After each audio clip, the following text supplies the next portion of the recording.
Mengapa hatimu seperti rumah yang lampunya mati, padahal engkau tahu listriknya belum dicabut? Engkau tersenyum di luar, tetapi dalam hatimu ada ruang yang runtuh. Harapanmu bocor perlahan, doamu tidak lagi menjerit, hanya bergema kosong. Engkau kecewa bukan karena Tuhan tidak mampu, tetapi engkau telah lelah menunggu saat Dia memilih diam.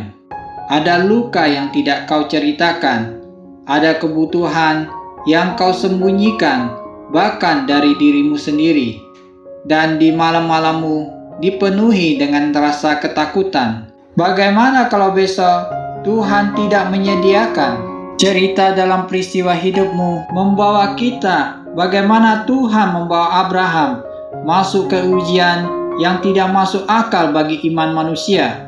Bukan karena Abraham lemah, tetapi justru karena imannya telah dewasa, Allah meminta Ishak. Pada hari itu Abraham bangun lebih pagi, memasang pelana di keledainya.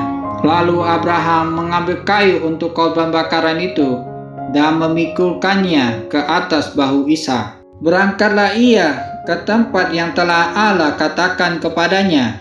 Sedangkan di tangan Abraham ada api dan pisau. Lalu berkatalah Ishak, "Bapa, di sini sudah ada api dan kayu, tetapi di manakah anak domba untuk korban bakaran itu?" Sahut Abraham, "Allah yang akan menyediakan korban bakaran itu, anakku." Sampailah mereka di tempat yang telah Tuhan tentukan. Abraham mendirikan mezbah, kayu ditata, Ishak diikat dan diletakkan di atas mezbah. Pisau telah terangkat, dan di saat janji tampak akan mati, Tuhan berbicara. Berserulah malaikat Tuhan dari langit, "Jangan kau bunuh anak itu, jangan kau apa-apakan dia, sebab telah kuketahui sekarang bahwa engkau takut akan Allah dan engkau tidak segan-segan untuk menyerahkan anakmu yang tunggal kepadaku." Dan di saat itulah Abraham melihat seekor domba jantan tersangkut pada semak-semak.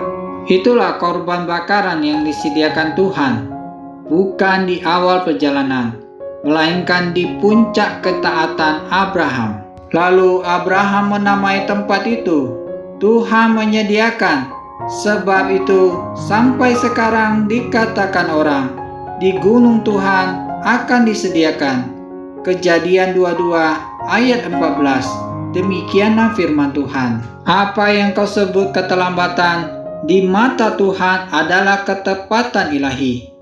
Apa yang kau anggap kehabisan, baginya hanyalah panggung untuk memperlihatkan siapa Dia. Iman tidak lahir di saat segalanya cukup. Iman dibangkitkan ketika manusia sampai di ujung dan Tuhan masih berdiri di tengah. Dan ketika terang itu menyala, engkau akan tahu yang menopang hidupmu bukan situasi, melainkan Tuhan menyediakan segalanya tepat pada waktunya. Jika hari ini engkau masih berdiri di gunung yang sunyi itu, percayalah, penyediaan Tuhan selalu menunggu di puncak ketaatan.